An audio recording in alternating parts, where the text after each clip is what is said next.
읽고 묵상하고 적용할 때 가장 중요한 제1원칙이 있습니다.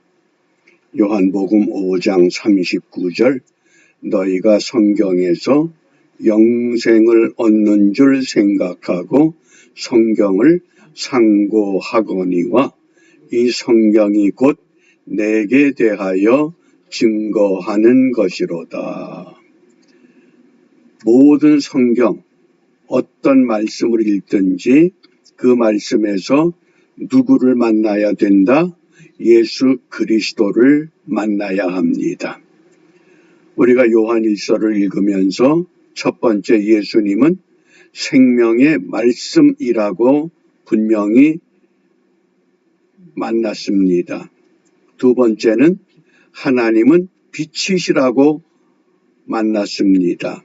이 빛이라고 하는 것, 창조의 빛이 있고 하나님이 빛이고 예수님이 빛이고 예수님께서 제자들을 가리켜 너희가 세상의 빛이다. 이 네 가지 빛을 말씀하셨는데 창조의 빛은 뭡니까? 혼돈과 어두움, 이 카오스라고 하는 이것을 질서로 바꾸는 시작의 빛, 이 빛을 시작으로 이해하면 좋습니다. 그리고 넷째 날에 해와 달과 별에 이건 발광체, 빛이 아닙니다. 빛을 비춰주는 것뿐이지. 하나님은 빛이시다. 하나님은 빛의 본질이시다. 뭡니까? 모든 만물을 시작하게 하시는 근원이 되시는 하나님. 그러니까 모세가 당신이 이름이 뭡니까? 나는 스스로 있는 자야. 그게 뭡니까? 나는 빛이야. 그 다음에 예수님은 내가 세상에 빛으로 오셨다. 예수님은 어떤 빛입니까? 세상은 사탄이 죄와 사망의 권세를 쥐고 있습니다. 사망과 사탄의 권세를 이기시는 빛. 그 다음에 너희는 세상의 빛이라고 그랬을 때 모든 성도들이 이 땅에 어떤 빛입니까? 세상은 거짓, 암흑투성입니다. 세상에 나가서 진실하게 우리의 삶을 엮어가라고 말씀하신 겁니다. 그 빛을 잘 이해하시고 오늘은 요한일서 2장 1절부터 6절 말씀을 읽게 됩니다. 이 말씀에서 예수님을 어떻게 만나야 되느냐? 대언자 예수 그리스도. 이 대언자, 대신 말을 하는 사람, 그런 뜻입니다. 우리 2장 1절을 보겠습니다. 나의 자녀들아, 내가 이것을 너희에게 쓰면 너희로 죄를 범치 않게 하려 함이라. 만일 누가 죄를 범하면 아버지 앞에서 우리에게 대언자가 있으니 곧 의로우신 예수 그리스도시라. 예수님은 우리의 대언자가 되신다. 그런데 이 대언자에 해당하는 헬라 단어가 파라클레토스. 사도 요한은 특별히 요한복음에서 이 파라클레토스를 보혜사 이렇게 소개했습니다. 그러니까 우리 예수님은 대언자가 되시는데 그 대언자가 곧 파라클레토스라고 하는 것을 말씀합니다.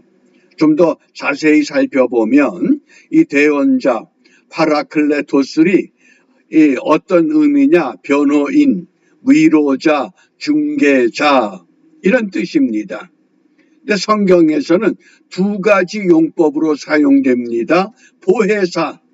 보혜사이신 파라클레토스, 또 대언자이신 예수 그리스도, 파라클레토스, 예수 그리스도. 그러니까 우리가 삼위일체 그럴 때 성부 하나님, 성자 하나님, 성령 하나님, 그 예수님께서 파라클레토스로 대언자가 되셨기 때문에 이 하나가 되는 엮음의 과정을 우리가 이해할 수 있습니다. 그러면 예수님께서 어떻게 우리의 대언자가 되셨느냐? 그것을 한마디로 화목제물이라고 말씀합니다. 화목제물. 하나님과 사람 사이가 죄로 말미암아 가로막혔습니다. 이것을 예수님께서 가로막힌 곳에 내가 곧 길이다, 하나님께로 가는 길을 열어놓게 하신 희생의 제물, 화목제물입니다. 그러면 성경은 화목제물을 어떻게 말씀하느냐?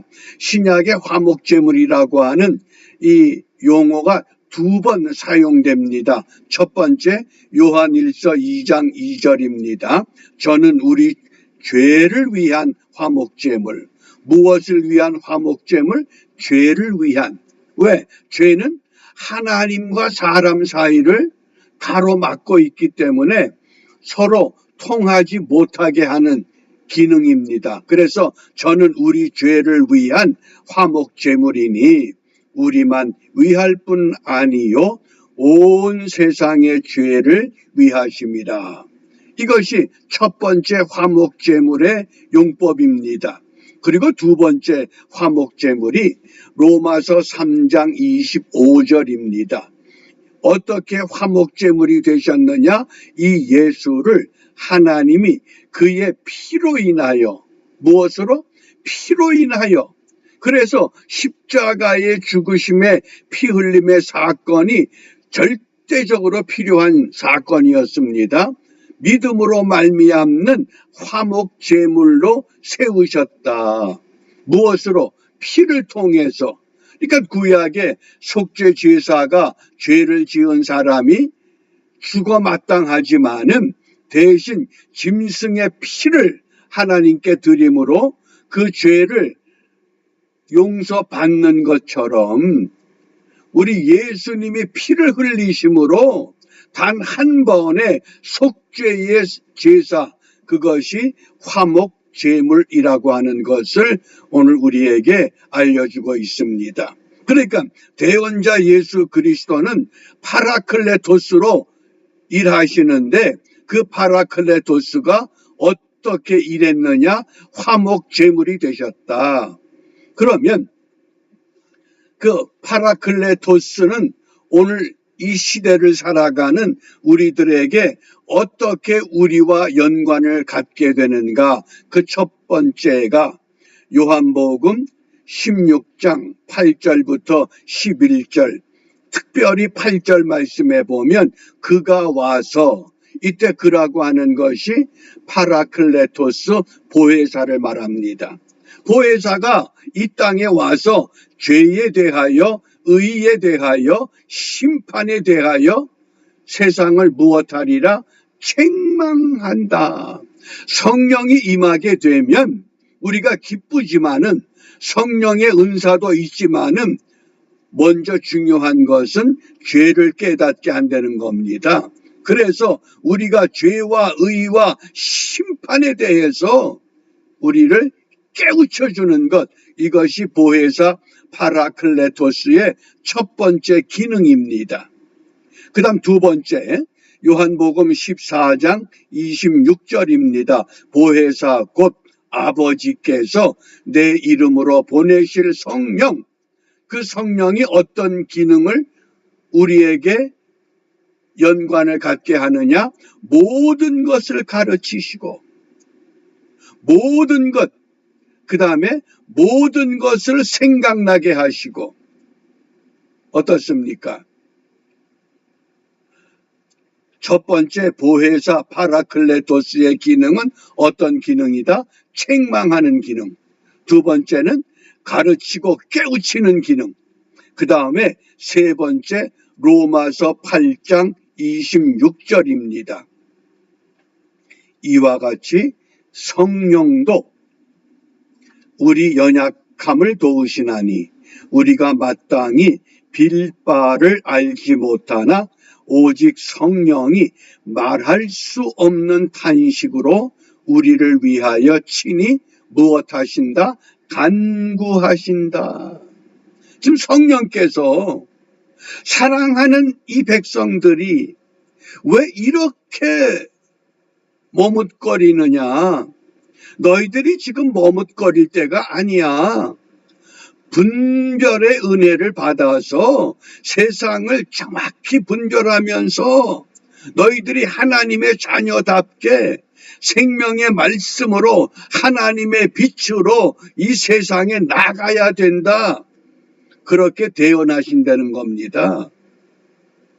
마지막 심판 때에는 심판대 앞에서 우리를 위해서 대언하시지만은 오늘 이 시대에 모든 성도들과 교회를 위해서 파라클레토스 대언자가 되시는 예수님께서 첫째, 죄와 의와 심판에 대해서 책망하신다.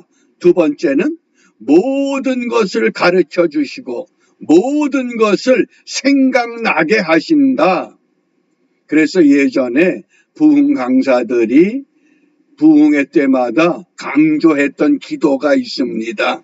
기억나게 하시는 성령께서 지난날의 나의 모든 죄악들을 기억나게 하셔서 모두 주님 앞에 내려놓게 해달라. 회개의 영을 달라. 그게 뭡니까? 모든 것을 가르치고 모든 것을 생각나게 하시는 파라클레토스, 그게 성령의 기능이기 때문에.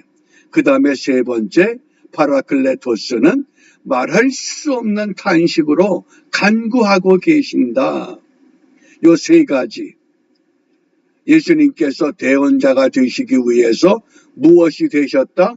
화목제물이 되셨다. 그 화목제물이 되신 예수님께서 아버지께로 올라가시면 우리에게 파라클레토스, 아버지께로부터 보혜사 성령을 보내주신다. 그 성령이 오늘 이 땅에 머물고 있는 저와 여러분들을 향해서 때로는 책망하시고 때로는 가르치시고 생각나게 하시고 때로는 말할 수 없는 탄식으로 간구하고 계신다. 이 대언자 예수 그리스도. 그러므로 오늘 우리가 무엇을 기도하느냐? 요한복음 14장 16절입니다. 내가 아버지께 구하겠으니 그가 또 다른 보혜사를 너희에게 주사. 또 다른 보혜사. 어떤 보혜사? 영원토록 너희와 함께 있게 하신다. 우리와 늘 함께 하시는 파라클레토스. 우리가 그런 찬송이 있죠. 성령이 계시네. 성령이 늘 우리와 함께 동행하십니다.